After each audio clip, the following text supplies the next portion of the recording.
चक्र और कोशिका विभाजन, ये वाला चैप्टर अपन पढ़ रहे हैं 11वीं क्लास बायोलॉजी का। पहले वाली क्लास में अपने कोशिका चक्र को पढ़ा है बेटा। कोशिका चक्र में अपने अभी तक की जो क्लास हुई है बेटा, इसमें क्या क्या पढ़ लिया है। तो कोशिका चक्र पढ़ा है। कोशिका चक्र में दो अवस्थाएं पढ़ी बेटा, एक होती है अंतरावस्था और दूसरी विभाजन अवस्था। अंतरावस्था में अपने पढ़ा बेटा कि अंतरावस्था जो है विभाजन से पहले वाली अवस्था है। दूसरी इसमें क्या होता है, इसमें विभाजन करने वाली कोशिका जो है वो विभाजन से पहले की तैयारियां करती हैं। फिर अपने पढ़ा है कि अंतरावस्था जो है जिसे विभाजन की तैयारी अवस्था कहते हैं, इसमें 95% से ज़्यादा समय लगता है और 5% से कम विभाजन अवस्था में लगता है। फिर अपने अंतरावस्था में पढ़ा था बेटा कि अंतरावस्था में 3 उप अवस्थाएं होती हैं। पहली उप अवस्था जो है G1 अवस्था है, दूसरी G2 अवस्था है और तीसरी, पहली G1 है, दूसरी S है और तीसरी G2 अवस्था है। G1 अवस्था में क्या होता है बेटा, G1 अवस्था में प्रोटीन और आरएनए का संश्लेषण होता है और जीवन अवस्था में ही कोशिका में पाए जाने वाले कोशिकांगों का द्विगुणन होता है। और फिर उसके बाद एस अवस्था आती है। एस अवस्था में आरएनए और प्रोटीन के संश्लेषण के साथ साथ डीएनए का संश्लेषण भी होता है और G2 अवस्था में फिर आरएनए और प्रोटीन का संश्लेषण होता है। फिर इसमें मैंने बताया था कि प्रोटीन और आरएनए का संश्लेषण G1 अवस्था, एस अवस्था, G2 अवस्था तीनों अवस्थाओं में होता है, लेकिन डीएनए का संश्लेषण जो है वो केवल एस प्रावस्था में होता है। तो ये अपने यहाँ तक पढ़ लिया है। उसके बाद जो आज अपन शुरू करने वाले बेटा एम अवस्था या विभाजन अवस्था। अंतरावस्था में एक और चीज पढ़ी थी कि अंतरावस्था के पश्चात या एस अंतरावस्था की जो एस अवस्था है उस अवस्था में जो डीएनए का संश्लेषण होता है, उस डीएनए के संश्लेषण के दौरान कोशिका के केंद्रक में पाए जाने वाले डीएनए की मात्रा दोगुनी हो जाती है, न कि गुणसूत्रों की मात्रा दुगुनी होती है। ये चीजें यहाँ तक अपने पढ़ लिया था। अब बेटा नेक्स्ट अपन शुरू करते हैं कोशिका विभाजन की एम अवस्था। कौन सी अवस्था, दूसरी अवस्था बेटा एम अवस्था। देखिए एम अवस्था या इसको बेटा कहते हैं विभाजन अवस्था। विभाजन अवस्था, तो विभाजन अवस्था क्या है बेटा, ये अवस्था जो है इसमें क्या होगी, कोशिका के विभाजन की तैयारियां जो हैं पूरी अंतरावस्था में हो चुकी हैं। अब विभाजन अवस्था में कोशिका का विभाजन होगा। अब कौन सी कोशिकाओं में कोशिका जो विभाजन होता है वो अपन पढ़ेंगे बेटा। उससे पहले पढ़ते हैं कि जो विभाजन है, कोशिका विभाजन जो है ये दो प्रकार का होता है बेटा। एक है बेटा समसूत्री विभाजन, किस आधार पर है वो अपन पढ़ेंगे बेटा। अभी एक एक विभाजन को पढ़ेंगे। पहला समसूत्री विभाजन और दूसरा है बेटा अर्धसूत्री विभाजन। क्लियर बेटा, एम अवस्था पढ़ रहे हैं। इससे पहले जो अपने पढ़ी थी बेटा G1 अवस्था, उसके बाद एस अवस्था और उसके बाद G2 अवस्था। फिर अपना आ रही बेटा तीसरी एम अवस्था। ये जो तीन अवस्था थी बेटा ये किसमें थी, अंतरावस्था में। कोशिका चक्र की अंतरावस्था, जिसे क्या नाम दिया था बेटा, विभाजन के पूर्व तैयारी की अवस्था। विभाजन के पूर्व तैयारी की अवस्था कौन सी थी, अंतरावस्था। इसके बाद बेटा एम अवस्था यानी विभाजन अवस्था आती है। विभाजन जो है कोशिका का विभाजन दो प्रकार से होता है, समसूत्री विभाजन और अर्धसूत्री विभाजन। समसूत्री विभाजन मीन्स ऐसा कोशिका विभाजन जिसमें बनने वाली संतति या पुत्री कोशिकाओं में गुणसूत्र की संख्या जनक के समान होगी। अर्धसूत्री विभाजन में अर्ध मीन्स आधा, यानी इसमें नई बनने वाली कोशिकाओं में गुणसूत्रों की संख्या जनक में गुणसूत्रों की संख्या से आधी होगी। चलो शुरू करते हैं अपन पहले समसूत्री विभाजन। तो फर्स्ट है बेटा समसूत्री विभाजन। माइटोटिक डिवीजन या इसको कहते हैं बेटा माइटोसिस। देखिए समसूत्री विभाजन, सबसे पहले समसूत्री विभाजन जो है बेटा ये शब्द किसने दिए थे, दो वैज्ञानिक पहले भी मैं बता चुका हूं बेटा। एक से फ्लेमिंग और दूसरा बेटा स्ट्रॉसबर्गर। फ्लेमिंग और स्ट्रॉसबर्गर ने, फ्लेमिंग ने बेटा जंतु कोशिकाओं में कोशिका विभाजन के बारे में दिया शब्द और स्ट्रॉसबर्गर ने बेटा पादप कोशिकाओं में समसूत्री विभाजन शब्द दिया। दूसरी चीज कौन कौन सी कोशिकाओं में समसूत्री विभाजन होता है, कौन कौन सी कोशिकाओं में सिर्फ समसूत्री विभाजन ही होता है? तो बेटा आपको याद रखना है, पहली जो है अलैंगिक जनन करने वाली कोशिकाएं, यानी अलैंगिक जनन में कोशिकाओं में कौन सा विभाजन होगा? समसूत्री विभाजन। दूसरा, शरीर की जो कायिक कोशिकाएं हैं, सभी कायिक कोशिकाओं में समसूत्री विभाजन होगा। तीसरा, पादपों की, देखिए पादपों में जो अगुणित और द्विगुणित कोशिकाएं हैं, अगुणित कोशिकाओं में भी समसूत्री विभाजन होता है और द्विगुणित कोशिकाओं में भी समसूत्री विभाजन होता है। तो बेटा पादपों में तो अगुणित और द्विगुणित दोनों प्रकार की कोशिकाओं में पाया जाता है, दोनों प्रकार की कोशिकाओं में समसूत्री विभाजन देखा जाता है। लेकिन जंतुओं में बात करें तो जंतुओं में बेटा ये सिर्फ द्विगुणित कोशिकाओं में, कौन सी कोशिकाओं में होता है बेटा? द्विगुणित कोशिकाओं में ही समसूत्री विभाजन होता है, द्विगुणित कोशिकाओं में समसूत्री विभाजन होता है। तो बेटा फ्लेमिंग ने जंतु कोशिकाओं में और स्ट्रॉसबर्गर ने पादप कोशिकाओं में समसूत्री विभाजन शब्द दिया। किन किन कोशिकाओं में ये विभाजन होता है? अलैंगिक जनन के दौरान कोशिकाओं में समसूत्री विभाजन होता है, कायिक कोशिकाओं में समसूत्री विभाजन होता है, पादपों में अगुणित और द्विगुणित दोनों प्रकार की कोशिकाओं में ये देखा जाता है, और जंतुओं की द्विगुणित कोशिकाओं में समसूत्री विभाजन होता है। कुछ द्विगुणित कोशिकाओं में अर्धसूत्री विभाजन भी होता है, लेकिन इन कोशिकाओं में समसूत्री विभाजन पाया जाता है। अब देखिए नेक्स्ट बेटा कि समसूत्री विभाजन का क्या महत्व है, समसूत्री विभाजन से क्या होता है? जैसे अब मैं अपन बता रहे अलैंगिक जनन के दौरान होता है, कायिक कोशिकाओं में होता है, तो इसका क्या महत्व है? समसूत्री विभाजन के फलस्वरूप बेटा क्या होता है? तो बेटा समसूत्री विभाजन में क्या होगा? वृद्धि और विकास होता है। जीव की क्या होती है? वृद्धि व विकास।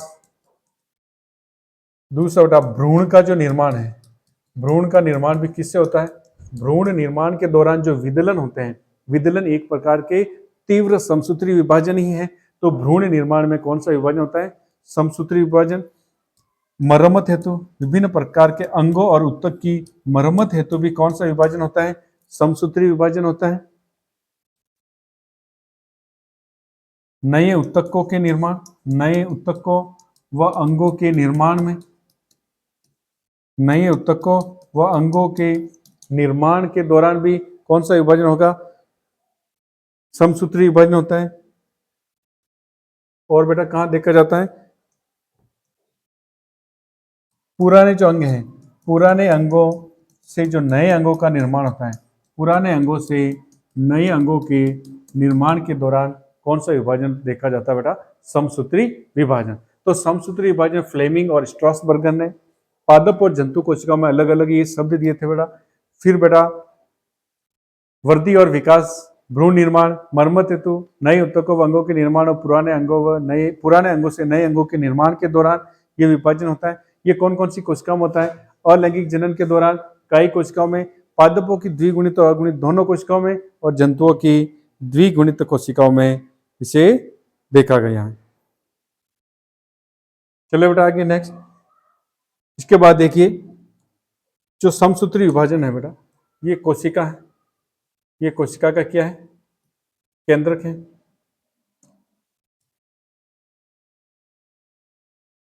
ये बेटा समसूत्री विभाजन, समसूत्री विभाजन, इससे ये कोशिका बनी बेटा 2n, केंद्रक है इसके भीतर, ये भी 2 है। ये जो दो कोशिका है बेटा, ये कहलाएगी बेटा पुत्री कोशिकाएं या संतति कोशिकाएं। ये कोशिकाएं एक दूसरे के क्या होगी बेटा? समान होगी, आइडेंटिकल सेल होती है। आइडेंटिकल सेल का मतलब दोनों कोशिकाएं जनक कोशिका की आइडेंटिकल होती है। ये पुत्री कोशिकाएं जनक कोशिकाओं की समान होती है, जनक कोशिकाओं या जनक से समान होती है। किसमें बेटा? गुणसूत्र की संख्या में भी, गुणसूत्र संख्या में और आकार में क्या होगी? समान होगी। अतः बेटा ये कुछ इनको कहते हैं बेटा, ये गुणात्मक और मात्रात्मक दोनों रूप से, गुणात्मक व मात्रात्मक जो है रूप से क्या होगी बेटा? समान होती है। किससे? जनक कोशिका से। तो समसूत्री विभाजन के दौरान, समसूत्री विभाजन से बनने वाली पुत्री कोशिकाएं अपने जनक से क्या होती हैं? मात्रात्मक और गुणात्मक रूप से क्या होती है, समान होती हैं।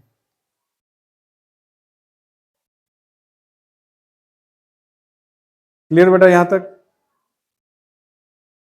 यहां तक क्लियर। समसूत्री विभाजन जैसे 2n गुणसूत्र की संख्या है बेटा, गुणसूत्र की संख्या 2n है, तो यहां भी गुणसूत्र की संख्या क्या है बेटा, गुणसूत्र की संख्या क्या है, 2n है। यानी इसमें गुणसूत्र की संख्या क्या रहती है, जनक, जनक के समान बेटा पुत्री कोशिकाओं में गुणसूत्रों की संख्या होती है। ठीक है बेटा, अब अपन आगे नेक्स्ट पढ़ते हैं बेटा, जो कोशिका विभाजन है, समसूत्री कोशिका विभाजन या अर्धसूत्री कोशिका विभाजन जो होता है वह दो प्रकार से होता है। पहले जो होता है बेटा कोशिका के केंद्रक का विभाजन होता है, फिर बेटा कोशिका द्रव्य का विभाजन होता है। तो समसूत्री जो विभाजन है, समसूत्री विभाजन, इसमें बेटा कोशिकाओं में पहले क्या होता है, केंद्रक विभाजन, केंद्रक विभाजन, इसे कहते हैं बेटा कैरियो काइनेसिस। दूसरा बेटा कोशिका द्रव्य विभाजन, कोशिका द्रव्य विभाजन, इसको कहते हैं बेटा साइटोकाइनेसिस। तो अपन पहले बेटा पढ़ेंगे कोशिका का केंद्रक विभाजन, क्योंकि केंद्रक में और कोशिका द्रव्य दोनों में विभाजन की पूर्व तैयारी अंतरावस्था में हो चुकी है। तो बेटा केंद्रक विभाजन पहले पढ़ेंगे। देखिए केंद्रक विभाजन में अपन इसमें 4 अवस्थाएं पढ़ेंगे बेटा। पहली अवस्था पढ़ेंगे पूर्वावस्था,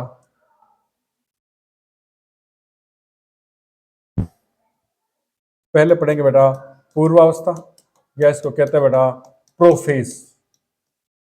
दूसरी अवस्था है मध्यावस्था, मध्यावस्था या मेटाफेज। तीसरी अवस्था है अंतरा पश्चावस्था या एनाफेज, पश्चावस्था या बेटा इसको कहते हैं एनाफेज। और लास्ट चौथी जो केंद्र के विभाजन की अवस्था है अंत्यावस्था, अंत्यावस्था या टेलोफेज।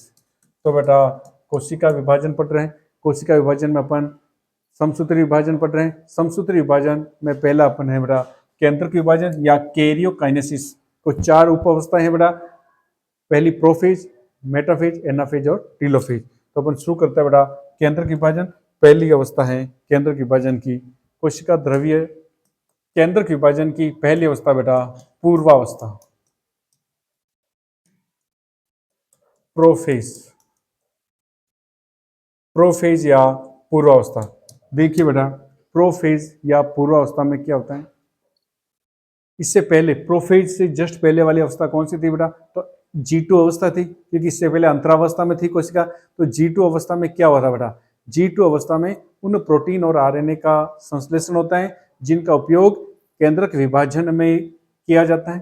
तो बेटा पूर्व अवस्था में सबसे पहले क्या होता है, अंतरावस्था के दौरान जो क्रोमेटिन तंतु थे वह पूरी तरह से संघनित होकर क्या बन जाते हैं, गुणसूत्र बन जाते हैं। किसमें बन जाते हैं, गुणसूत्रों में।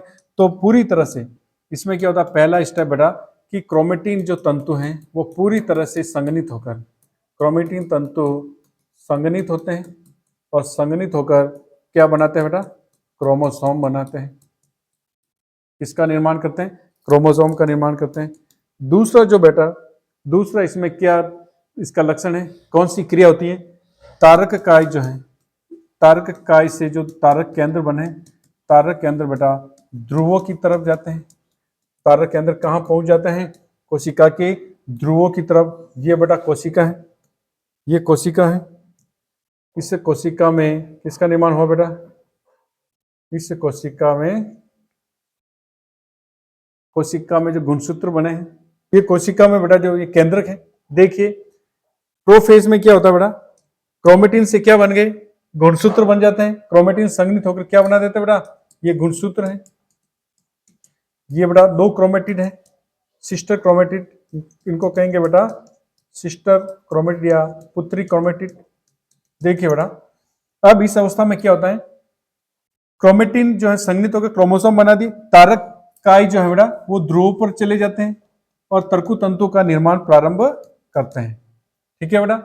एक और इंपॉर्टेंट चीज होती है इसमें, केंद्रक झिल्ली जो है, केंद्रक झिल्ली प्रोफेज के अंत तक, प्रोफेज के अंत तक, इन लेट प्रोफेज में केंद्रक झिल्ली, केंद्रिका, न्यूक्लियोलस,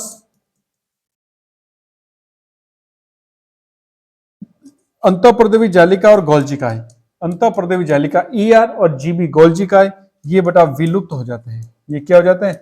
ये विलुप्त हो जाते हैं। तो कोशिका विभाजन, समसूत्री विभाजन का केंद्रक विभाजन पढ़ रहे हैं। उसकी पहली अवस्था प्रोफेज या पूर्वावस्था। पूर्वावस्था में क्या होता है बेटा? केंद्रक में, ये केंद्रक बनाए मैंने, केंद्रक में क्या क्या चेंजेज होता है बेटा? केंद्रक में जो केंद्रक के गुणसूत्र क्रोमेटिन तंतु थे वो गुणसूत्र में बदल गए। और बेटा तारक जो काय है, तारक काय जो है बेटा वो कहां चला गया? ये कोशिका है, तारक काय ध्रुव पर चले जाते हैं। अब इसके चारों जो केंद्रक झिल्ली थी वो केंद्रक झिल्ली धीरे धीरे लुप्त होना प्रारंभ होती है और अंत तक, पूर्वावस्था के अंत तक केंद्रक झिल्ली पूर्णतः लुप्त हो जाती है। गोल्जिकाएं लुप्त हो जाते हैं, अंतःप्रदेवी जालिका लुप्त हो जाते हैं और केंद्र के भीतर जो केंद्रिका होती है वो भी लुप्त हो जाती है। तो ये बेटा चेंजेज होते हैं पूर्वावस्था में। दूसरी जो स्थिति, इसके बाद की जो स्टेज है बेटा मध्यावस्था। देखिए इसमें क्या होता है? मध्यावस्था, या इसको लिखते हैं बेटा मेटाफेज। मेटाफेज, देखिए बेटा मेटाफेज में आपको क्या याद रखना है? सबसे पहले जो केंद्रक झिल्ली है वो पूर्वावस्था के मध्य तक विलुप्त हो जाती है। यदि कुछ मात्रा उसकी शेष बचती है तो मध्यावस्था के प्रारंभ तक वो पूरी क्या हो जाती है? विलुप्त हो जाती है। वो अपने उसमें लिख दिया है। इसके बाद क्या होता है बेटा कि मध्यावस्था में जो कोशिका द्रव्य में, अब गुणसूत्र कहाँ गए? कोशिका द्रव्य में, क्योंकि केंद्रक झिल्ली जो है पूरी तरह से विलुप्त हो गई है। तो गुणसूत्र जो है कोशिका द्रव्य में अत्यधिक संघनित अवस्था में पाए जाते हैं, जिससे गुणसूत्र स्पष्ट दिखाई देते हैं। सर्वाधिक स्पष्ट गुणसूत्र जो है कौन सी अवस्था में दिखाई देते हैं? मध्य अवस्था में। तो इसमें क्या लिखोगे बेटा? अब गुणसूत्र कहाँ आ गए बेटा? गुणसूत्र जो है कोशिका द्रव्य में अत्यधिक संघनित होते हैं। गुणसूत्र जो है कोशिका द्रव्य में बेटा अत्यधिक संघनित अवस्था में पाए जाते हैं। अत्यधिक संघनित अवस्था में या अत्यधिक संघनित होकर अब ये गुणसूत्र बेटा मध्य अवस्था में क्या दिखाई देते हैं? सबसे अधिक स्पष्ट दिखाई देते हैं। सबसे अधिक स्पष्ट दिखाई देते हैं बेटा। यानी गुणसूत्रों का अगर अध्ययन करना हो, गुणसूत्रों का जो अध्ययन है कौन सी अवस्था उपयुक्त होती है? मध्य अवस्था में गुणसूत्र सबसे स्पष्ट दिखाई देते हैं। क्यों दिखाई देते हैं? क्योंकि उस समय गुणसूत्रों के मध्य संघनन क्या होता है? सबसे ज्यादा होता है। दूसरी चीज बेटा इसमें क्या होता है कि गुणसूत्र जो है, गुणसूत्र से जो तर्कु तंतु बनते हैं बेटा, उस तर्कु तंतु वो गुणसूत्र से जुड़ जाते हैं। तर्कु तंतु जो है, अब मैं बनाऊंगा बता के बेटा, तर्कु तंतु से गुणसूत्र जुड़ जाता है। अब गुणसूत्र जो है कौन से भाग से जुड़ता है? तो काइनेटोकोर से। किससे जुड़ेगा बेटा? काइनेटोकोर से तर्कु तंतु गुणसूत्र से जुड़ते हैं। ठीक है बेटा। देखिए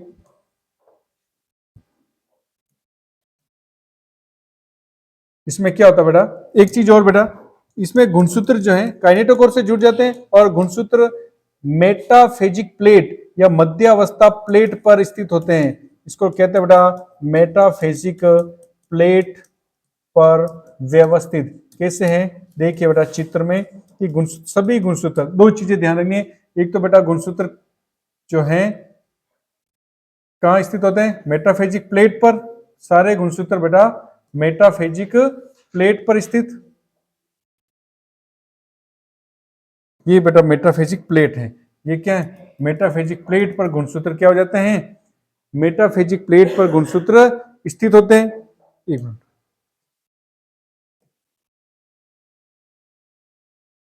मेटाफेजिक प्लेट पर गुणसूत्र स्थित हो गए और गुणसूत्र जो है किससे जुड़े हुए हैं?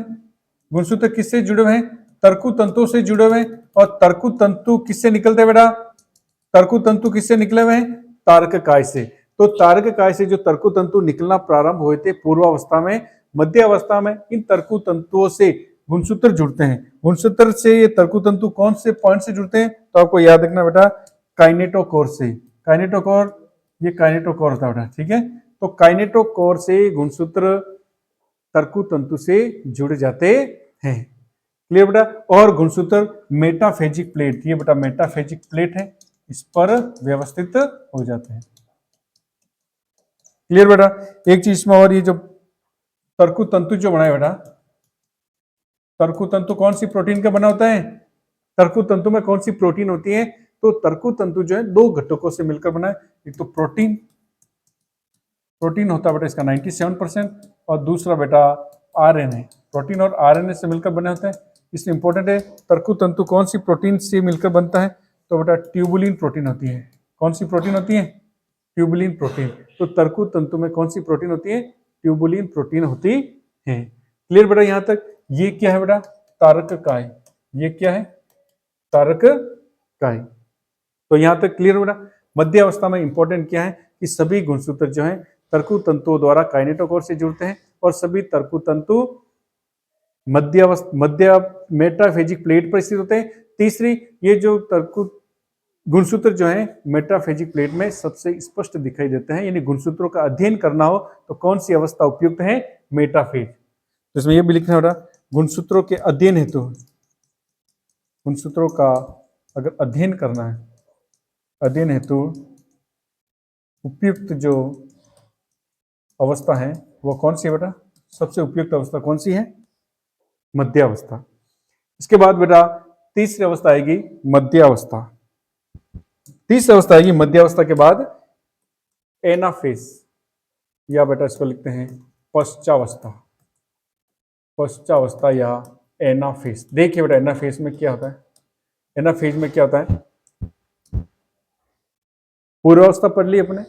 पूर्वावस्था में क्या होता है बेटा? पूर्वावस्था में कि गुणसूत्र का निर्माण होता, क्रोमेटिन संघनित होकर गुणसूत्र बना दिए, और वो गुणसूत्र बनने के पश्चात तारक काय ध्रुवों की ओर गए और तर्कु तंतु का निर्माण प्रारंभ हुआ। फिर पूर्वावस्था के अंत तक चार चीजें गायब हो जाती है। एक केंद्रक झिल्ली गायब हो गई, केंद्रिका गायब हो जाती है, गोल्जी काय और अंतःपर्दवी जालिका ये विलुप्त हो जाते हैं। मध्य अवस्था में अपने पढ़ा था कि तर्कु तंतु जो है गुणसूत्रों के काइनेटोकोर से जुड़ जाते हैं। दूसरी चीज, गुणसूत्र मेटाफेजिक प्लेट पर स्थित हो जाते हैं। तीसरी चीज, सबसे स्पष्ट गुणसूत्र दिखाई देते हैं। स्पष्ट इसलिए दिखाई देते हैं क्योंकि कोशिका द्रव्य में गुणसूत्र अत्यधिक संघनित हो जाते हैं, ताकि इनका अध्ययन स्पष्ट कर सकते हैं इसमें। तो स्पष्ट गुणसूत्रों के स्पष्ट अध्ययन के लिए बेटा कौन सी अवस्था है? मध्य अवस्था। ठीक है बेटा। फिर अब अपन शुरू करते हैं बेटा एनाफेज या पूर्वावस्था। पहली चीज में ध्यान रखनी है, ये सबसे छोटी अवस्था है, इसमें सबसे कम समय लगता है बेटा, सबसे छोटी अवस्था है। दूसरा इसमें इंपॉर्टेंट है, इसमें क्रोमोसोम की स्प्लिटिंग होती है। क्रोमोसोम स्प्लिटिंग होती है। क्या होती है बेटा? तो अपन लिखेंगे क्रोमोसोम की क्या होती है? स्प्लिटिंग, यानी गुणसूत्रों का विभाजन होता है बेटा। गुणसूत्र का विपाटन कह सकते हैं, वो होता है। गुणसूत्रों का क्या होगा? विपाटन होगा। तीसरी चीज, गुणसूत्रों का विपाटन हो जाएगा, गुणसूत्रों के विभाजन के पश्चात तर्कु तंतु जो है वापस ध्रुवों की तरफ खींचेंगे, जिससे गुणसूत्र जो है विपरीत ध्रुवों की तरफ जाएंगे। देखिए बेटा इसका डायग्राम कैसा होगा? ये है गुणसूत्र मेटाफेजिक प्लेट पर थे बेटा इधर, तो ये किधर जा रहे हैं? अब ये किधर जा रहा है बेटा? गुणसूत्रों का क्या हो गया? विपाटन हो गया, गुणसूत्रों का विभाजन हो गया। ये बेटा तारक काय है, ये तारक काय तर्कु तंतु को वापस खींच रहा है ध्रुवों की तरफ। ये ध्रुव है, ध्रुवों की तरफ वापस खींच रहा है। तो गुणसूत्र विपाटन के पश्चात गुणसूत्र का विभाजन हुआ, और काइनेटोकोर से बेटा ये जुड़े हुए गुणसूत्र किधर गति कर रहे हैं? ध्रुवों की तरफ गति करते हैं। तो मोस्ट इंपोर्टेंट इसमें क्या होता है बेटा? गुणसूत्रों का विपाटन होता है। गुणसूत्रों का क्या होता है? विपाटन होता है, जिससे गुणसूत्र ध्रुवों की तरफ गति करते हैं, और ये सबसे छोटी अवस्था है। ठीक है बेटा। तो गुणसूत्रों के विपाटन से क्या होता है बेटा? इसमें जो सिस्टर क्रोमेटिड्स हैं, सिस्टर क्रोमेटिड्स क्या हो जाएंगे? सिस्टर क्रोमेटिड्स जो थे बेटा, इसमें ये जो सिस्टर क्रोमेटिड थे, ये दोनों क्या हो गए? पृथक हो गए। ये और ये सिस्टर क्रोमेटिड थे, वो क्या हो गए बेटा? पृथक हो गए। तो पश्चावस्था सबसे छोटी अवस्था है, गुणसूत्र का विपाटन या क्रोमोसोम की स्प्लिटिंग होती है। तीसरा बेटा इसमें पुत्री गुणसूत्र सिस्टर क्रोमेटिड्स क्या होते हैं? पृथक होते हैं। एक चीज इसमें और बेटा, गुणसूत्र जो है देखिए इसमें क्या होता है बेटा, गुणसूत्र विभिन्न आकार में दिखाई देते हैं। गुणसूत्र कैसे दिखते हैं? विभिन्न आकार में। कौन कौन से आकार में गुणसूत्र दिखते हैं? वी, आई, जे और एल शेप में गुणसूत्र दिखाई देते हैं। अतः गुणसूत्रों का आकृति का अध्ययन करना है। गुणसूत्र की यदि आकृति का अध्ययन करना बेटा, तो आकृति के अध्ययन के लिए सबसे जो उपयुक्त अवस्था है, गुणसूत्रों के आकृति का अध्ययन करना है, तो गुणसूत्रों के आकृति के अध्ययन करने के लिए कोशिका विभाजन की सबसे उपयुक्त अवस्था है बेटा पश्चावस्था या एनाफेज। और गुणसूत्रों की संरचना का अध्ययन करने के लिए कौन सी अवस्था उपयुक्त है? मध्यावस्था। तो ये अपने एनाफेज पढ़ा है, पश्चावस्था पढ़ी है बेटा, ठीक है। चार चीजें हैं। पहला कि पश्चावस्था जो है सबसे छोटी अवस्था है। दूसरी, पश्चावस्था में क्रोमोसोम स्प्लिटिंग होती है। तीसरी, गुणसूत्र के विभाजन से, स्प्लिटिंग से पुत्री गुणसूत्र जो है वो पृथक होकर ध्रुवों की तरफ गति करते हैं। और चौथा बेटा, गुणसूत्र विभिन्न आकृति में दिखाई देते हैं, वी, जे, आई और एल। और इस अवस्था में गुणसूत्रों की आकृति का अध्ययन किया जाता है। आकृति के अध्ययन के लिए यह उपयुक्त अवस्था है। नेक्स्ट बेटा अंतिम अवस्था है डी, अंत्यावस्था। अंतिम जो अवस्था बेटा अंत्यावस्था, या इसको लिखते हैं बेटा टीलोफेज। अंत्यावस्था या टीलोफेज। देखिए अंत्यावस्था या टीलोफेज में क्या होता है, इसमें बेटा क्या हुआ, गुणसूत्र कहां पहुंच गए? ध्रुव की तरफ जा रहे हैं, ध्रुव की तरफ पहुंचेंगे तो इसमें अब वो परिवर्तन होंगे जो परिवर्तन बेटा कहां हुए थे? पूर्वावस्था में जो परिवर्तन हुए हैं उसका उल्टे परिवर्तन होंगे वापस। जैसे केंद्रक झिल्ली, केंद्रिका, अंतःपर्दवी जालिका और गोल्जी का विलुप्त हुआ था, वो वापस संरचनाएं प्रकट हो जाएगी और एक कोशिकाओं में दो केंद्रक का निर्माण होगा। इस प्रकार केंद्रक विभाजन द्वारा एक केंद्रक से दो केंद्रक बन गए। तो इसमें क्या लिखोगे बेटा? पहला कि केंद्रक झिल्ली जो है पुनः प्रकट हो जाती है, केंद्रक झिल्ली पुनः प्रकट। दूसरा बेटा कोशिका द्रव्य में केंद्रक झिल्ली प्रकट हो जाती है, केंद्रिका का भी निर्माण हो जाता है। और कोशिका द्रव्य में बेटा जो विलुप्त होते हैं गोल्जी काय और अंतःपर्दवी जालिका भी क्या हो जाते हैं, ये पुनः, इनका भी क्या हो जाता है बेटा, ये भी पुनः प्रकट हो जाते हैं। और बेटा इस प्रकार एक कोशिका में दो केंद्र का निर्माण होता है। एक कोशिका में कितने केंद्रक बन जाते हैं बेटा? दो केंद्रक बन जाते हैं, ठीक है बेटा। एक चेंज जो होता है, जो गुणसूत्र है बेटा, ये गुणसूत्र है, गुणसूत्रों का जो निर्माण होता है संघनन के दौरान पूर्वावस्था से पहले या पूर्वावस्था तक, तो वो गुणसूत्र वापस विकुंडलित होकर किसका निर्माण कर देते हैं? क्रोमेटिन में। तो इसमें इंपॉर्टेंट ये है कि गुणसूत्र जो है गुणसूत्र पुनः किसमें बदल जाते हैं? क्रोमेटिन तंतु में या क्रोमेटिन धागों में परिवर्तित। कौन सी अवस्था में होता है बेटा? कौन सी अवस्था में होता है? ये अंत्यावस्था में। पूर्वावस्था में क्या हुआ था कि क्रोमेटिन धागे के रूप में जो गुणसूत्र था, ये क्रोमेटिन धागे अत्यधिक संघनित होकर गुणसूत्र बना था। वही गुणसूत्र अंत्यावस्था में वापस विकुंडलित होकर बेटा क्रोमेटिन धागे बनाता है। देखिए इस अवस्था में इसके अंत तक क्या होता है बेटा? केंद्रक झिल्ली बन जाती है, दो केंद्रक झिल्लियां बन गई बेटा, और क्रोमेटिन जो है वापस क्या हुआ, गुणसूत्र जो है क्रोमेटिन तंतु में बदल गया। ये बेटा क्या है? पुत्री केंद्रक। एक केंद्रक से दो केंद्रक का निर्माण हुआ, पुत्री केंद्रक। कौन सा विभाजन हुआ बेटा? समसूत्री विभाजन। तो द्विगुणित कोशिका थी, तो दोनों केंद्रकों में द्विगुणित केंद्रक उपस्थित होते हैं, द्विगुणित गुणसूत्रों की संख्या होती है। इस